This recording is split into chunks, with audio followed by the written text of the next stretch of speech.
नमस्कार।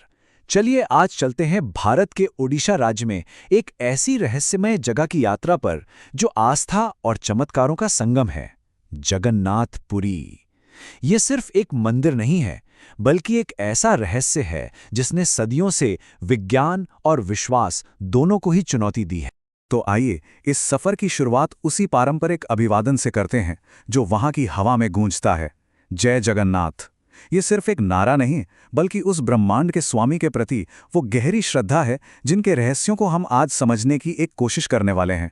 तो सबसे पहले ये जानना जरूरी है कि आखिर भगवान जगन्नाथ हैं कौन और उनका ये स्वरूप इतना इतना अनोखा क्यों है। देखिए, जगन्नाथ यानी जगत के नाथ, मतलब पूरे ब्रह्मांड के स्वामी। उन्हें भगवान विष्णु और खास तौर पर श्री कृष्ण का ही एक रूप माना जाता है। और हाँ, पुरी का यह धाम हिंदुओं के 4 सबसे पवित्र धामों में से एक है। लेकिन यहाँ एक बहुत दिलचस्प बात है। मंदिर में भगवान जगन्नाथ अकेले नहीं हैं। वो अपने बड़े भाई बलभद्र और छोटी बहन सुभद्रा के साथ विराजते हैं। इन तीनों की मूर्तियों के रंग भी अलग अलग हैं। जगन्नाथ का काला, बलभद्र का सफेद और सुभद्रा का पीला। यही दिव्य त्रिमूर्ति तो पुरी की पहचान है। तो चलिए अब उस सबसे बड़े रहस्य की ओर बढ़ते हैं जो पहली नजर में ही किसी को भी हैरान कर देता है, यानी इन मूर्तियों का अधूरा स्वरूप। सवाल ये उठता है कि इन मूर्तियों के हाथ और पैर इतने साफ साफ क्यों नहीं बने हैं। क्या ये अधूरापन सिर्फ एक कला का तरीका है या फिर इसके पीछे कोई बहुत गहरा आध्यात्मिक संदेश छिपा है। असल में इसके पीछे एक बहुत ही रोचक पौराणिक कहानी है। सब कुछ शुरू हुआ राजा इंद्रद्युम्न के एक सपने से। उन्होंने मूर्तियां बनवाने का फैसला किया और तब देवताओं के शिल्पकार विश्वकर्मा एक बूढ़े कारीगर का भेष बदलकर आए। पर उनकी एक शर्त थी, जब तक वो अपना काम पूरा न कर लें, कोई भी उस कमरे का दरवाजा नहीं खोलेगा। राजा ने शर्त मान ली। कई दिनों तक उस बंद कमरे से बस छेनी हथौड़े की आवाजें आती रहीं।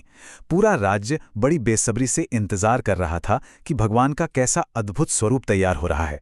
लेकिन फिर एक दिन अचानक वो आवाजें आनी बंद हो गईं। चारों तरफ सन्नाटा छा गया। राजा को चिंता होने लगी और अपनी उत्सुकता में वो अपनी शर्त भूल गए और उन्होंने दरवाजा खोल दिया। अंदर देखा तो कारीगर गायब थे और मूर्तियां अधूरी पड़ी थीं। तभी एक आकाशवाणी हुई, भगवान इसी रूप में पूजे जाना चाहते हैं। ये अधूरा स्वरूप असल में इस बात का प्रतीक है कि ईश्वर निराकार है। उसके हाथ पैर नहीं, फिर भी वो सब कुछ देख सकता है, सुन सकता है और महसूस कर सकता है। मूर्तियों के इस गहरे रहस्य से आगे बढ़कर अब हम मंदिर से जुड़े उन चमत्कारों की बात करेंगे जिन्हें आज भी विज्ञान पूरी तरह से समझ नहीं पाया है। सबसे पहला और शायद सबसे प्रसिद्ध चमत्कार है मंदिर के शिखर पर लगा हुआ ध्वज। आप किसी भी दिन वहां जाकर देखिए, ये झंडा हमेशा हवा के बहाव की उल्टी दिशा में लहराता है। ये कैसे मुमकिन है? ये आज तक एक रहस्य है। फिर आता है मंदिर के गुंबद पर लगा सुदर्शन चक्र, जिसे नील चक्र भी कहते हैं। ये अपने आप में एक अजूबा है। जरा सोचिए, आप पूरी शहर में कहीं भी खड़े हो जाएं, आपको ये चक्र हमेशा अपने ठीक सामने ही दिखेगा। ऐसा लगता है मानो ये हर दिशा से देखने वाले की ओर ही देख रहा हो। ये सुनने में शायद थोड़ा अजीब लगे, लेकिन आज तक कभी भी मंदिर के मुख्य गुंबद के ठीक ऊपर से किसी भी पक्षी या हवाई जहाज को उड़ते हुए नहीं देखा गया है। ये इलाका एक तरह का कुदरती नो फ्लाई जोन बना हुआ है। और ये तो और भी हैरान करने वाला है। मंदिर समंदर के बिल्कुल पास है और बाहर लहरों का शोर साफ सुनाई देता है। लेकिन जैसे ही आप मंदिर के मुख्य दरवाजे यानी सिंह द्वार से एक कदम अंदर रखते हैं, समंदर की आवाज पूरी तरह से गायब हो जाती है। जी हां, बिल्कुल गायब, मानो किसी ने म्यूट बटन दबा दिया हो। और अब चलते हैं मंदिर की रसोई में, जहां हर रोज एक चमत्कार होता है। यहां प्रसाद पकाने का तरीका विज्ञान के नियमों को सीधी चुनौती देता है। देखिए, लकड़ी की आग पर एक के ऊपर एक 7 मिट्टी के बर्तन रखे जाते हैं। पर हैरानी की बात यह है कि सबसे ऊपर वाले बर्तन का खाना सबसे पहले पकता है और जो बर्तन आग के सबसे करीब यानी सबसे नीचे है, उसका खाना सबसे आखिर में। जगन्नाथ पुरी सिर्फ अपने रहस्यों के लिए ही नहीं, बल्कि एक बहुत ही जीवंत और भव्य परंपरा के लिए भी जाना जाता है, जो है विश्व प्रसिद्ध रथ यात्रा। हर साल जून जुलाई के महीने में पुरी की सड़कें जैसे आस्था के सागर में बदल जाती हैं। भगवान जगन्नाथ, बलभद्र और सुभद्रा अपने मंदिर से बाहर आते हैं और 3 विशाल, खूबसूरत रथों पर सवार होकर अपनी मौसी के घर गुंडीचा मंदिर की यात्रा पर निकलते हैं। और यही बात इस त्योहार को सबसे खास बनाती है। ये शायद दुनिया का इकलौता ऐसा त्योहार है जहां भगवान खुद गर्भगृह से बाहर निकलकर आम लोगों के बीच आते हैं, उन्हें दर्शन देते हैं, अपना आशीर्वाद देते हैं। ये एक ऐसा नज़ारा होता है जिसे शब्दों में बयान करना मुश्किल है।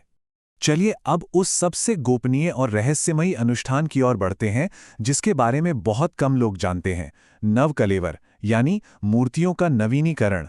क्योंकि ये मूर्तियां लकड़ी से बनी होती हैं, इसलिए हर 12 से 19 साल में एक बार एक खास मुहूर्त पर इन्हें बदला जाता है। जरा सोचिए, ये कितनी दुर्लभ और पवित्र प्रक्रिया होगी। इस प्रक्रिया में पवित्र नीम की लकड़ी से बिल्कुल वैसी ही नई मूर्तियां बनाई जाती हैं और पुरानी मूर्तियों को मंदिर परिसर में ही समाधि दे दी जाती है। लेकिन इस अनुष्ठान का सबसे रहस्यमयी हिस्सा है ब्रह्म पदार्थ का स्थानांतरण। पुरानी मूर्ति से एक रहस्यमयी चीज को निकालकर नई मूर्ति में रखा जाता है।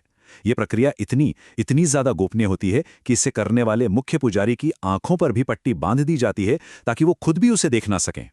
और यही हमें इस यात्रा के आखिरी और सबसे बड़े सवाल पर ले आता है। आखिर ये ब्रह्म पदार्थ है क्या?